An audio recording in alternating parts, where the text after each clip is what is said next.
stormy seas and lost souls. Who is it? She's dreamt of this before. It's coming. Is it?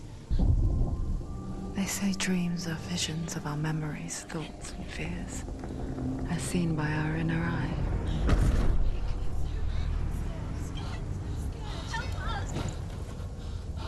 But what if each one of us is always dreaming, even when awake? And we only see what our inner eye creates for us. Is this what hell is? A world shaped by Senua's nightmares. Maybe that's why people fear seeing the world through her eyes. Yes, she's scared. Because if you believe that Senua's reality is twisted, you must accept that yours might be too.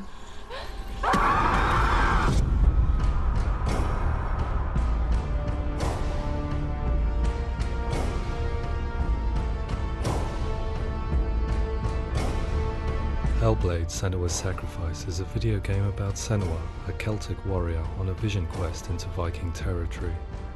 But what sets our hero Senua apart is that she suffers from severe psychotic mental illness. He knows she's getting closer. He can feel her coming closer. She's getting closer. They're watching. The original idea for Hellblade was to create a classic hero's journey, a journey of suffering, but one where the fantasy world is not another planet or alternate universe, but a world that is constructed in Senua's mind. But to do so would mean putting psychotic mental illness at the center of the experience, a subject that is still considered taboo, and a challenge that was both terrifying and exciting in equal measure. In Hellblade, the starting point was a newly discovered Celtic goddess called Senua in Ashwell, Hertfordshire. When first discovered, her name was thought to be Senua, a name which I liked and kept. I wondered if Senua might have been a Celtic warrior like Boudica who stood up to the Romans.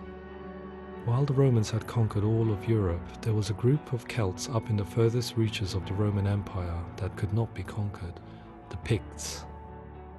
And so the Romans built a wall, called Hadrian's Wall, that spans across Britain from sea to sea to keep the Pictish barbarians at bay. The Picts were known for their war paint, painted on with woad, and their matted hair clumped with lime.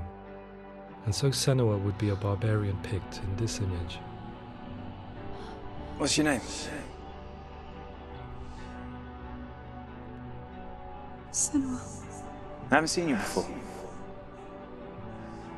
I don't live home much. Oh, Zeno's daughter. I have to go. Wait. Orkney is off the coast of Scotland and was inhabited by the Picts, steeped in history and mystery, and so I made Orkney Senua's home and set the stage for a crisis. In the late 8th century, the first Vikings landed on the Orkney Islands. The population of the Picts crashed thereafter, replaced by the Norsemen of the 9th century. Were they wiped out? We don't know for sure, but it would seem likely given the reputation of the Vikings. The Northmen's brutality is legendary. High-ranking leaders and chieftains of the tribes they conquered were often offered as sacrifice to their gods. The most brutal of these sacrifices was known as the Blood Eagle.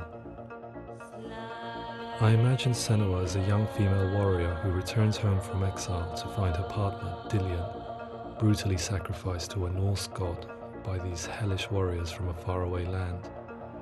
I imagine the horror of this moment and how it would have dragged her deep into mental torment.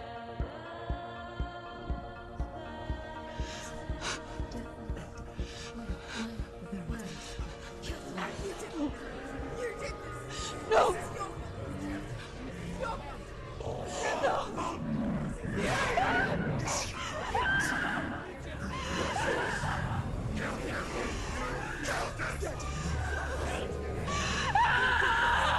I came to learn that the Celts had a sophisticated and nuanced perspective on the nature of mental disorder.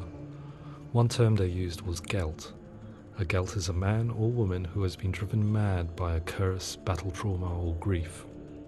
The Gelt would take to a life in the woods in search of penance, punishment, and purgation. And so Senua became a Gelt, cursed by darkness, looking for redemption in the wilds. Another word the Celts used in reference to mental disorders was druth, meaning fool, or Liar. one who utters the words of God. They tell of the mad sinner who flees battle into exile and takes on a beastly nature, growing feathers on his body. The character called Druth in Hellblade is based on a little-known person called Findan, an 8th century Irish Celt who was captured and enslaved by the Vikings, but eventually escaped to Orkney where he became a monk. I will tell you my stories of hell, if I may walk with you. Upon meeting Senua, it would be his stories that fuel her quest deep into their world of gods. The Northmen say the world will come to an end. The sun will grow black, the earth will sink into the sea, the stars will disappear, fire and water will meet, flames will play against the sky, the heavens and earth and all the world will be burned, all the gods will be dead, and the warriors of Valhalla and people everywhere. Senua, prepare yourself for Ragnarok, for it is nigh. So the stage was set for a new adventure, a journey into the Norse underworld called Hell, a vision quest fueled by madness and myth, a fantasy that was created by Senua's own mind, and one that we would experience through her eyes. This is your mission. This is your quest. There is nothing else left. To make a game about a warrior with psychotic mental illness as its central theme was fraught with danger. Mental illness such as psychosis is still taboo and rarely acknowledged in a century of cinema, never mind the new medium of games. Where it does feature, it often conflates psychosis and psychopathy associated with a lack of empathy. It is unfortunate that these two words sound so similar that they are used interchangeably in media. I must admit that I didn't have to look very far to discover my own ignorance of the subject. So we reached out to Paul Fletcher, psychiatrist and professor of health neuroscience at University of Cambridge. Psychosis is a descriptive term, and it refers to having a loss of contact with objective reality. So it's characterized by two main sets of symptoms. One of them is hallucinations, where somebody experiences perceptions when there is no actual objective thing out there to perceive. You're already dead. Who are you? And the other is delusions, where somebody comes to very often bizarre, unpleasant, frightening beliefs when there's no good evidence in favor of them. There's no doubt about it. The source of the darkness is in Helheim. And the goddess Hela holds his soul there. We reached out to Welcome, a biomedical research charity that spends billions on research and awareness programs aimed at improving health. Mental health hasn't always been presented in the media in a way that is particularly helpful. It can be challenging to engage people with the subject matter, and there are a lot of preconceived ideas about mental health, and particularly schizophrenia and psychosis. So we hope our support allows the team to continue to collaborate with Paul Fletcher and with those who have experience of psychosis to create a game that provides a fresh perspective on the condition and allows audiences to engage with it in a way that just wouldn't be possible in any other medium. What started out as a brief consultation convinced me that we were only scratching the surface of an immensely deep and interesting subject that could enrich and change the very nature of the game. That's cool. Thanks so much for coming in. Pleasure. Thanks. It was really interesting for me. I'd love to be involved. I think it's fascinating. Absolutely. Our understanding of psychosis is still very much a mystery, and ways of treating it are still primitive compared to physical illness. After all, it is easy to see the pain and suffering caused by physical diseases or physical trauma. It is not so easy to see the mental suffering and trauma of severe mental illness. But what if we could find a way to see it? Games are capable of drawing you in for hours on end, playing the role of a character who is different from you, experiencing their perspective, and actively involving you in a world that functions with a different set of rules. That voice is not a kind. It's that voice. Calls you to your death. It's an evil voice. If we were to represent Senua's psychosis, we would have to simulate voice hearing, a common attribute. But how can we simulate something we have no first-hand experience of? Professor Charles Fernyhough, a leading expert in voice hearing from Durham University, offered his help. Hearing voices is an experience that is usually associated with severe mental illness, and crucially we know that hearing voices is a part of ordinary life for many people who don't meet the criteria for mental illness. Yeah. Oh, that's not him in real life. We know voices vary according to where they appear in space. Voices can appear far away in the distance, they can appear right there in your ear, they can seem to be coming from inside your head. Based on the information Professor Fernie Ho provided, I put together a sound brief and invited some actors to the studio. We recorded the actors using a binaural microphone, which records the 3D spatial position of sound, replicating the way sound is heard by human ears. It gives you an incredible sense that the person you are listening to is right there beside you. Can't see how she's going.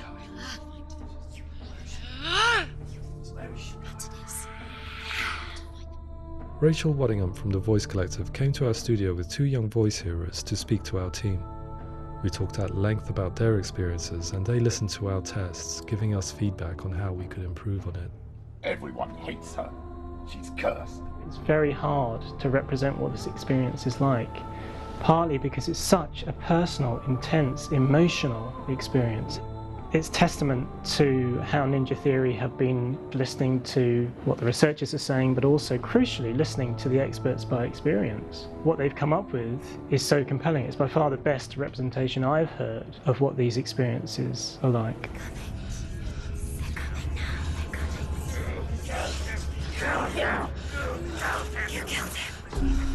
Other common attributes of psychosis are visions and flashbacks. We met with Recovery College East, who work with and care for people recovering from severe mental disorders. A group of service users gave us their first-hand account of what they experience.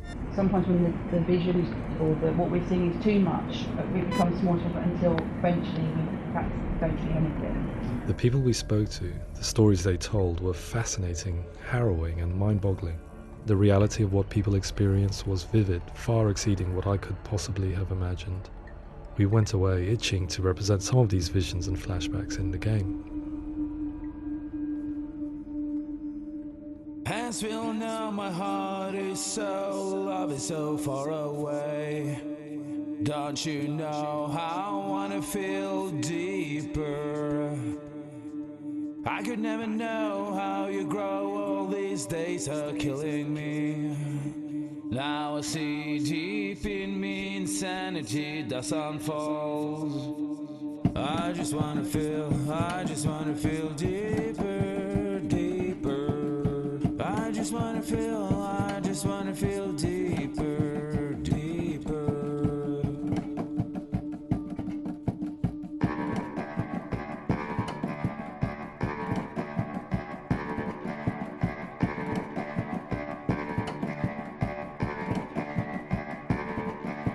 As we all know, my heart is so, love is so far away. Don't you know how I wanna feel deeper? I could never know how you grow, all these days are killing me. Feel like this, read like this, I just wanna live that song. I just wanna feel deeper, deeper. I just wanna feel deeper, deeper.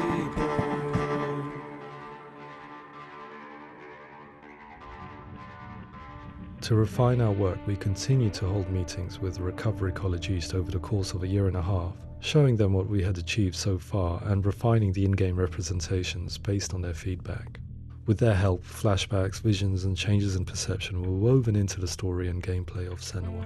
The students that are involved in this project are incredibly excited about being involved. They have described the experience as being important because it values their lived experience and shows that despite what we have been through, all of that experience becomes valid, that actually it's something that we should all be talking about.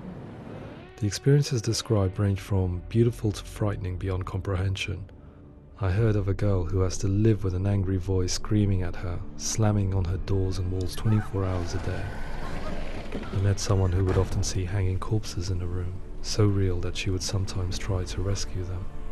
The panic and fear that comes with such visions is entirely understandable, and it can be a living horror for some. Worthless, weak, pathetic. Go on, feel sorry for yourself, because there is no one left to do that for you. I was urged by one fellow that we should not shy away from showing this horror, and so I was perpetually torn in making Hellblade. Had we gone too far with our representations or not far enough? broken and lost. Just like your soul. Come on.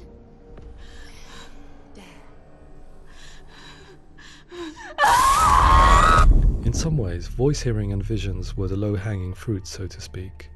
There's another aspect of psychosis that is much harder to explain, but one that I think video games are uniquely able to represent, which are often called delusions. People begin to see patterns in the world. They begin to link things that most people wouldn't link. Most of the things that we might think would be coincidence or, not worth commenting on. Nevertheless, that might have a particular salience or importance for them. One individual described how everyday words, sounds, colours and objects were steeped in meaning to him, forming a strange and sinister puzzle that he was determined to solve but could not quite get to the bottom of. It's not just brain dysfunction. It's not like the system shut down. It's actually an incredibly creative process. The person creates a world populated with voices and phantasms and terrors, and they're completely immersed in it. They believe in it. We often invite people into the studio to play the game. In one of our playtests, they played through much of the game, making associations between runes, secret messages, and the threat of darkness that stalked them. There are many things that happen in the world of Hellblade that make perfect sense within the context of SENUA'S mind. The dark rot that's killing her slowly from within, the secret runes of the gods that block her path to Helheim, and strange associations that exist in the game to confuse you. To complete SENUA'S quest, you have to internalize and accept the logic and meaning behind these things to progress. Afterwards, they said that they didn't see much evidence of mental illness in the game. People with delusions of all sorts would argue the same thing, that they are not aware of their experience being abnormal in any way. I need this sword. It's important. Representing perception changes and thinking patterns within Hellblade gives us a set of symptoms common in psychosis. But people with lived experience were keen to emphasize another point, that it is wrong to define a person by their symptoms. Quite often, the illness comes not from the symptoms, but from the stigma, isolation and mistreatment that comes about from the rest of society. They say that I'm cursed. What if they're right? I needed someone to portray Senua, someone who could believably internalize her suffering.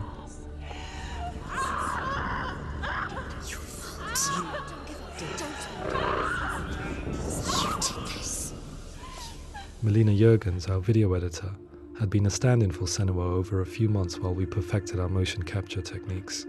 Without realizing it, she had already auditioned for the role, and I knew her well enough to know that I didn't have to teach her to act, but to relive her own internal pain. As often is the case, those who have suffered mental anguish are never far from us.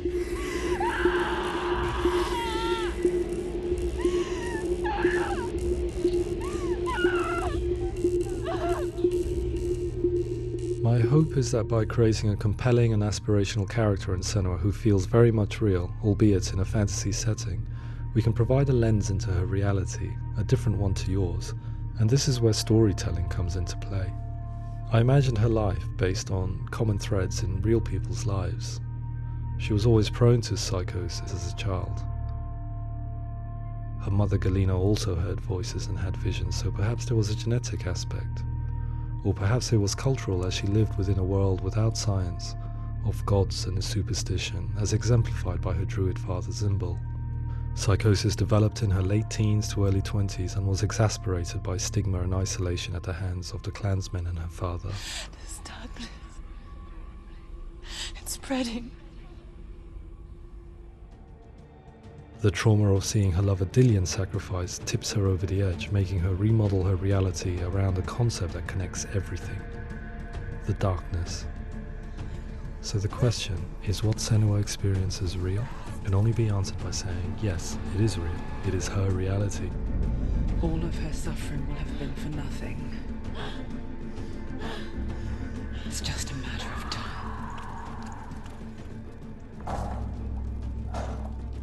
Towards the end of the project, service users and professionals that had collaborated with us were invited to see the near-final game.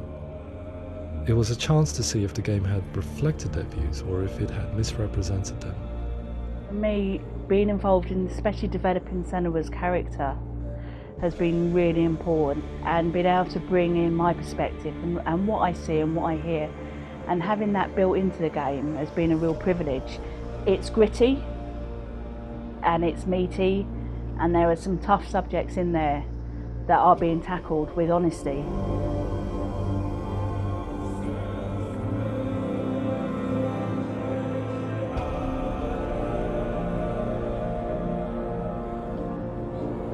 I was blown away by it today, absolutely blown away.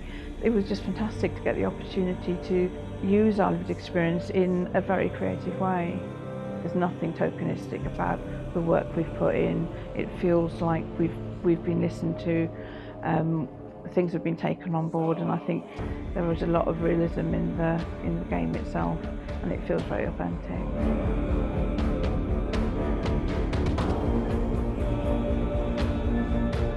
Hellblade will give people a good experience of what it's like to hear voices and have those experiences. I'm glad that the guys at Ninja Theory kind of asked us to come along and help them build an experience that's positive when it comes out, and get myself a copy and have a go.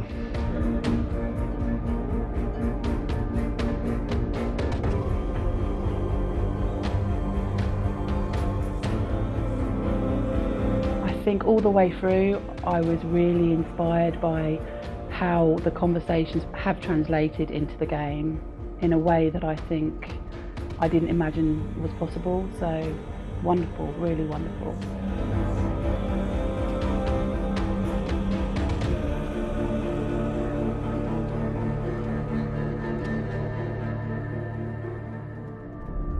I really hope that others will follow the lead they've set and use the power of something like a video game to change people's perceptions, to increase understanding, and ultimately to make some of the stigma around voice hearing and other experiences go away.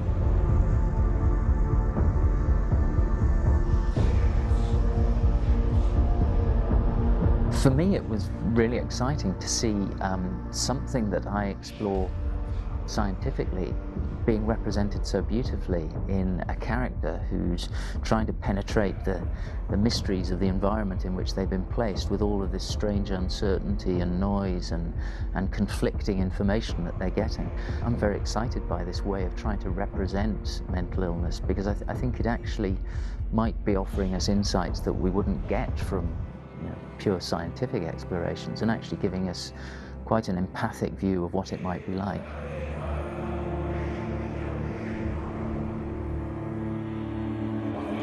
Mental illness has been with us for as long as we have been on this planet, but why? Why hasn't evolution stamped out this weakness from within our gene pool? I often pondered this question until I realized that the question had an inbuilt flaw. It assumes that being and thinking differently is a weakness. The only reason we have computers, spacecraft, medicine, poetry, art, and yes, even video games is because individuals are able to simulate new abstract realities in their minds and share them with the rest of us. We need people to be willing to see differently in order for us to progress and survive as society. And we need to be open to these new ways of seeing. And it is this spirit that motivated me to create SENUA'S story and share it with you.